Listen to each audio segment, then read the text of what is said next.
Oi, bom dia, paz do Senhor, tudo bem? Faz um tempinho já que eu não passo por aqui, mas hoje eu estava, durante o meu devocional, Deus colocou uma palavra no meu coração que tá lá em Lucas 22. Nessa palavra ele fala quando Judas vendeu Jesus, né? E eu até grifei aqui, lá em 22:3, ele fala assim: então entrou Satanás em Judas, que tinha por sobrenome Iscariotes, o qual era do número dos 12.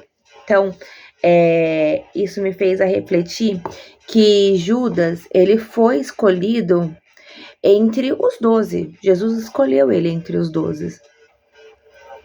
E aí, mais para baixo, um pouquinho, fala assim, no versículo 5. E ele se alegra, no versículo 4, vamos lá.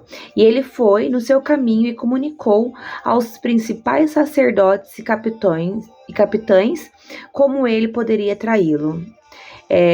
Eu creio, né, que não foi algo que não foi premeditado. Judas, ele foi pensando e ele foi premeditando. Se na palavra fala que Satanás entrou em Judas, é porque ali havia uma brecha. E fala também que ele foi durante o caminho pensando, arquitetando, e até que ele chegou aos principais sacerdotes e capitães e falou como que deveria fazer. E eles se alegraram e concordaram em lhe dar dinheiro. Então Judas, ele foi lá e fez a proposta, vendendo Jesus.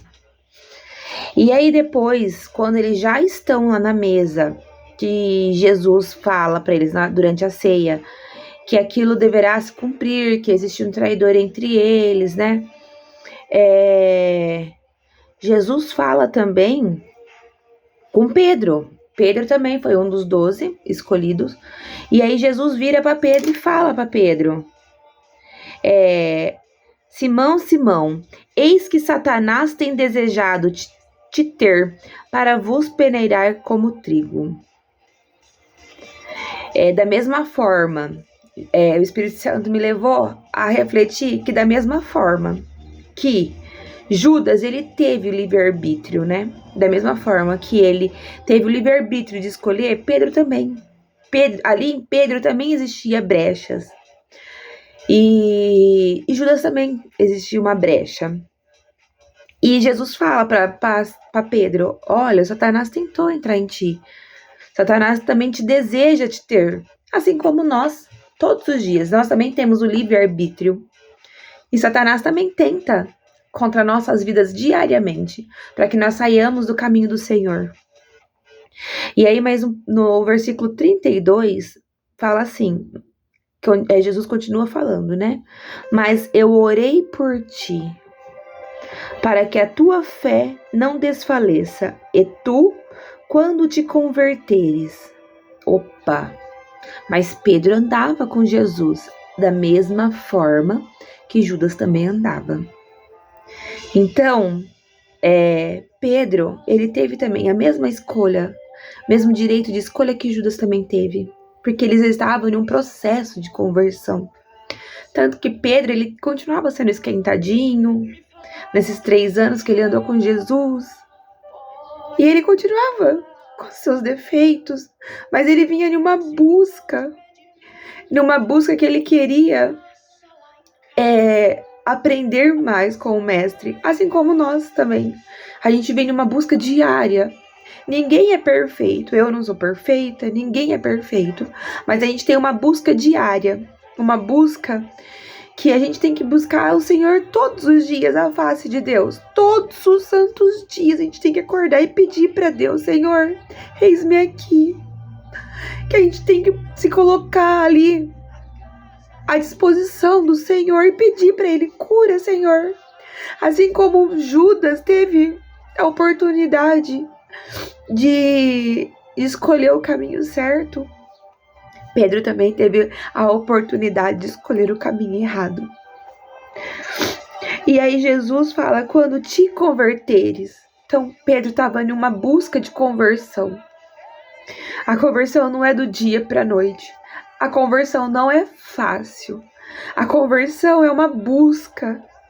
Converter-se aqui quando ele fala quando te converteres, é porque Pedro estava buscando isso. Assim como nós temos que buscar a nossa conversão diariamente. E aí Jesus termina falando assim, quando te convertesses, fortaleça teus irmãos. Jesus não falou em nenhum momento para Pedro falar assim, Pedro, quando você se converter, pronto, acabou. Não. Jesus falou para ele, quando você te converter, para que você ajude os teus irmãos. Porque o caminho não é fácil. Então, muitas vezes, passar sozinho por este caminho é mais difícil. E aí Jesus fala que ajude o seu irmão. Se você já passou por algo que causou uma ferida no seu coração, por um processo, essa ferida, ela foi curada. Se coloca na posição de Deus para que essa ferida seja curada, caso ela não esteja curada ainda. Para que através da sua vida, Deus possa te usar para curar outras pessoas. Esse é o evangelho. Esse é o que Jesus pede pra gente. Tanto que ele fala um pouquinho antes, ele fala assim, mas não será assim com vós, mas o amor entre vós será como menor, e quem governa como quem serve. E também um pouquinho mais abaixo ele fala assim, ele tá falando que porquanto qual é o maior, quem está à mesa ou quem serve? Porventura, não é quem está à mesa, mas eu estou entre vós como aquele que serve. Gente, no mundo não existe, não vai existir autoridade maior que o nosso Senhor. Não existe. Nós temos governantes, cada país tem seu governante, tem o seu governo, tem a sua hierarquia. E Deus, na palavra fala que a gente tem que respeitar os nossos governantes, sim. Mas a autoridade maior que o nosso Senhor Jesus Cristo não existe. Não vai passar homem na terra que seja maior do que Ele. E Ele fala pra gente que nós sejamos como aquele que serve. Ele fala que quem governa como que serve, que nós temos que governar como que serve. Então, muitas vezes, eu até marquei que isso aqui é um princípio. É o princípio da humildade. O Senhor fala que nós sejamos humildes. E ajudar o nosso próximo é uma prova de humildade. Porque muitas vezes não é fácil. Não é fácil passar por determinadas coisas. Mas se você passou por algo, se coloca na posição do Senhor, assim como Pedro permitiu ser curado e escolheu o caminho certo, que você também escolha ser curado e que você seja um instrumento nas mãos do Senhor para tocar outras pessoas. Eu não podia passar hoje, terminar meu devocional e não trazer essa palavra para vocês. Compartilhar com vocês, não porque eu sou melhor que alguém, mas porque o Senhor me incomodou muito. Me incomodou muito para que eu pudesse trazer isso para alguém que precisa ouvir. Jesus, Ele te ama.